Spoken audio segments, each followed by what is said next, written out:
The title of the thesis is Development of Computer Software to Characterize and Simulate Molecular Biology Processes Used in Forensic DNA Profiling Assays.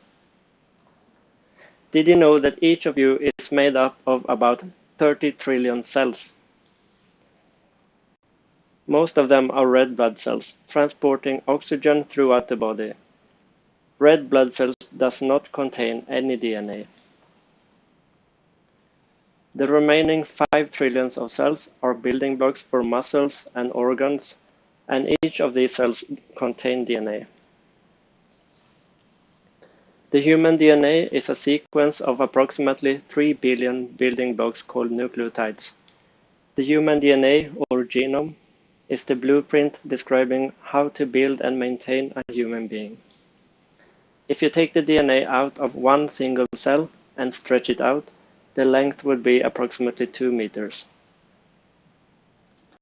If you do this with all the cells in a person, the DNA will cover the distance between Oslo and Tromsø almost 9 million times. Obama and Trump, are they really this similar?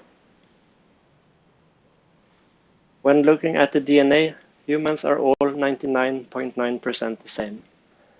Forensic geneticists look at places located in the 0.1% of the DNA that is different between individuals.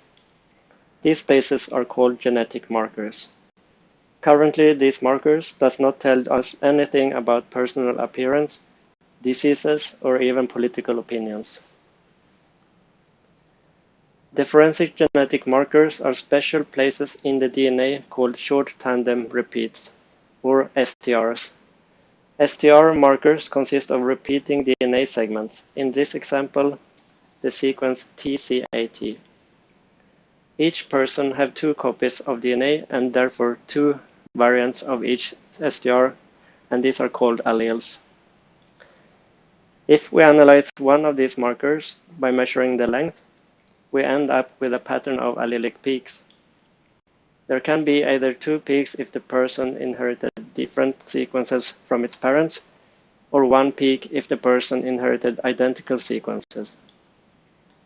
The peak label represents the number of repeating DNA segments. Child 3 has, for example, 5 repeats inherited from the mother and 6 repeats inherited from the father. The child is then said to be heterozygous 5-6 in this marker. Child 4 inherited 5 repeats from both parents and is then said to be homozygous 5-5, resulting in a single peak about twice the height of our heterozygote peaks. Crime scene investigators secure biological evidence onto swabs that are sent to a forensic genetic laboratory for analysis. It is also common to send the evidence item, like a pair of jeans, to be screened for biological traces. If there are suspects or other known persons in the case, reference samples are also sent in. DNA profiles are generated from the samples.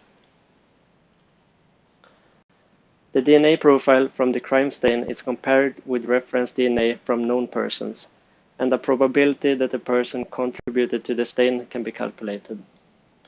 Here we have a match between the blood stain and the female victim, and between one male suspect and the pair of genes.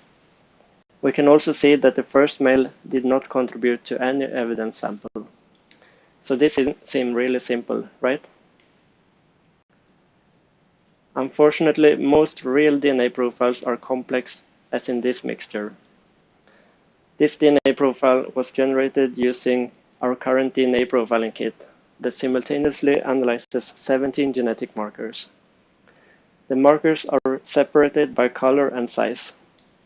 And this complexity is why it is extremely important that we know what we're doing.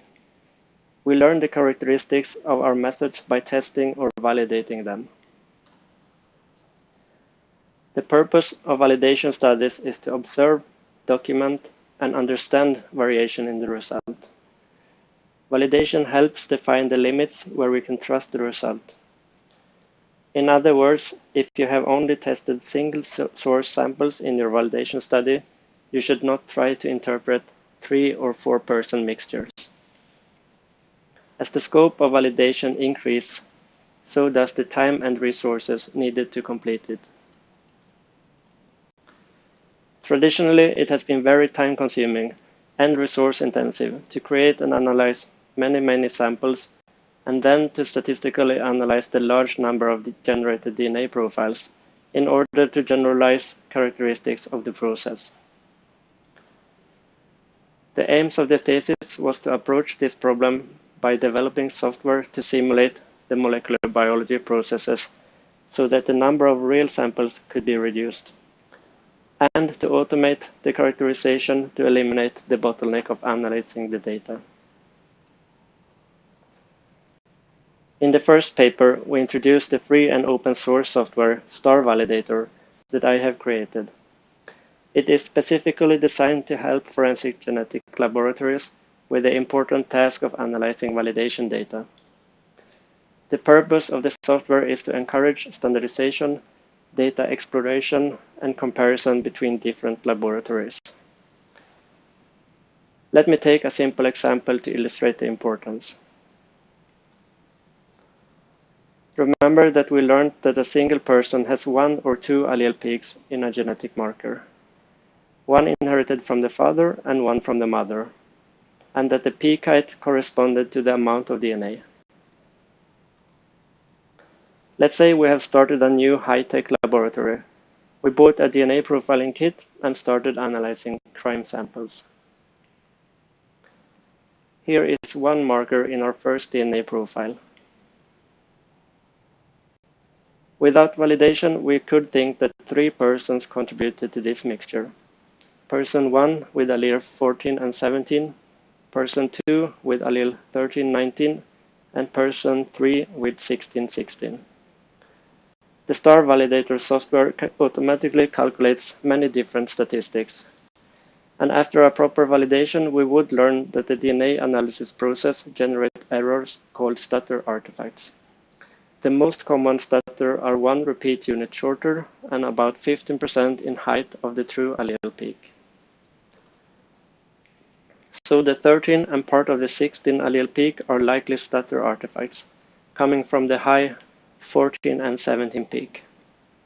With this information, we would be confident that 2 and not 3 persons contributed to the mixture. Person 1 with allele 14, 17, and person 2 with allele 16 and 19. STR-validator is now used in many countries, as shown on this map. Orange show countries from which I have received support questions.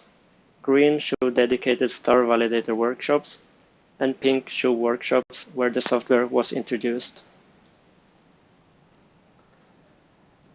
For the second paper, we developed a simulation tool called PCR-sim to explore the effect on peak balance of samples with very little DNA. We also discussed degradation and demonstrated that it is possible to predict the outcome of the analysis using simulation. First, some quick background. The forensic DNA analysis process consists of 3 basic steps. Extraction, where the cells are destroyed to release the DNA. PCR amplification, where the DNA markers are copied repeatedly until a large amount is produced. And fragment analysis, where the copied DNA are measured and visualized to generate the DNA profile. To simulate this process, we must describe each step mathematically. Usually part of the DNA extract is transformed to a smaller tube that goes into the PCR machine. If 10 cells were extracted, there will be 10 identical DNA molecules in the extract. If we transfer 20% of the volume to a smaller PCR tube, each molecule will have a 20% chance of being transferred. This can be simulated using a binomial experiment. A binomial experiment has 2 possible outcomes. In this case, each molecule is transferred with 20% chance, or it is not transferred. If we do this experiment many times, we get a binomial distribution. We expect that 2 molecules are transferred on average, but sometimes 0 or even 6 or 7 molecules would be transferred. The amplification, or PCR, generates billions of copies of the DNA markers after about 30 repetitions that is called cycles. Each cycle can be simulated by a binomial experiment, with the number of current copies and the probability of successful copying as input parameters. So our two starting molecules quickly becomes a billion copies. The last step is to translate the number of copies into peak heights in a DNA profile. The more copies, the higher the peak height. Combining all these steps is the basic simulation model. It has been well known that the peak heights of two peaks in a genetic marker are often poorly balanced for low amounts of DNA. And as the amount increases, the peak heights are getting more balanced. This assumption is of decreasing variance with increasing amount of DNA is incorporated into many software used to interpret complex DNA results. What we found out using simulations was that when very little DNA is analyzed, this general assumption is not always correct. This plot shows the peak imbalance, often called heterozygote balance or HB, which means the peak height ratio between two observed peaks in a marker.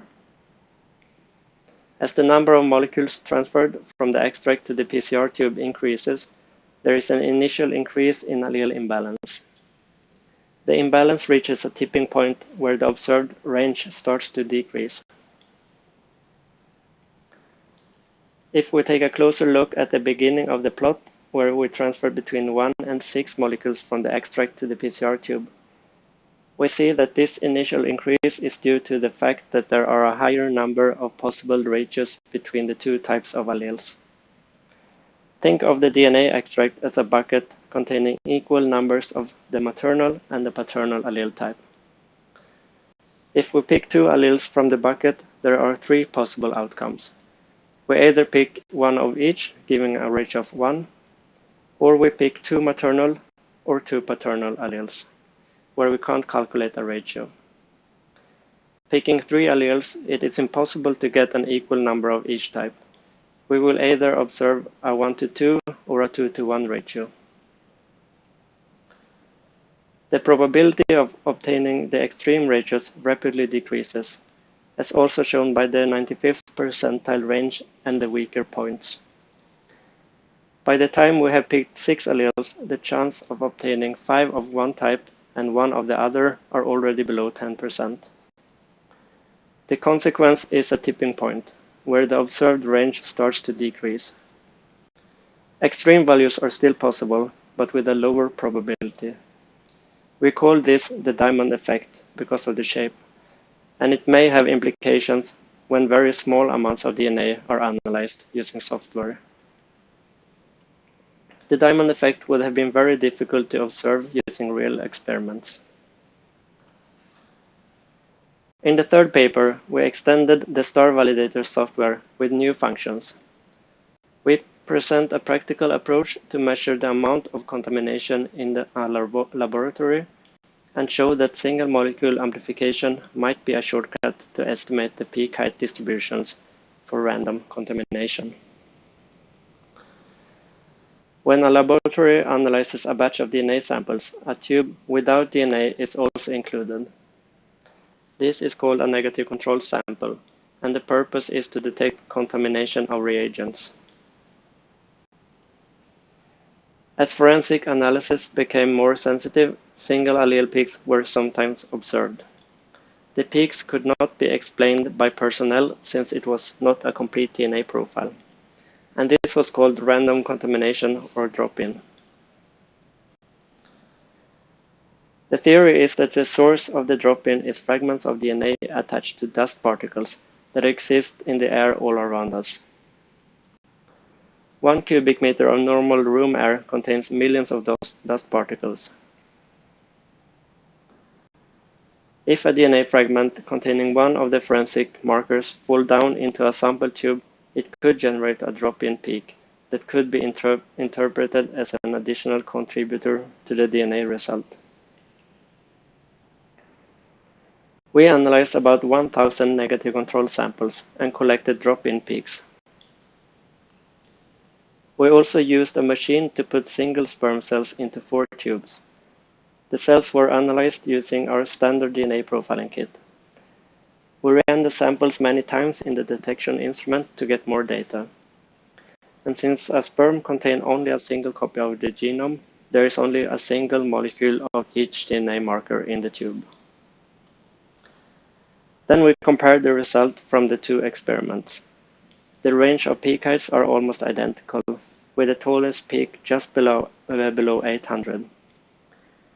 Since the single molecule data in black are produced from a known source, the result can be trusted. But why is the number of low peaks higher for the negative control data in red? I think that some of the detected drop-in events were false, coming from signal noise rather than fragments of DNA. But we have shown that single molecule fragments as a source of drop-in peaks is a likely explanation, and that the distribution of peak heights can be estimated from single molecule analysis. How often drop-ins are expected and the range of peak heights are both important information when evaluating DNA evidence manually or by software. As I have shown today, simulations by PCR-Sim can help reduce the number of samples required in validations. 1,000 of samples can be generated in a computer. The precise control of the simulated samples enabled the discovery of previously unknown effects. Automatic calculations using STR-validator enables fast analysis of validation data, leading to faster implementation of new DNA analysis kit, and process monitoring, like contamination rates that can be plugged into DNA interpretation software. The next steps for PCR-Sim would be to improve the performance and peak height scaling to produce more realistic predictions of the DNA profile. As we demonstrated in the second paper, the analysis of each sample can then be optimized on a sample-by-sample basis. STR-validator needs to be adapted to massively parallel or next-generation sequencing data. Massively parallel sequencing is a flexible and more informative technology, which is being implemented in many laboratories. Automated summary report generation would even more dramatically reduce the validation time.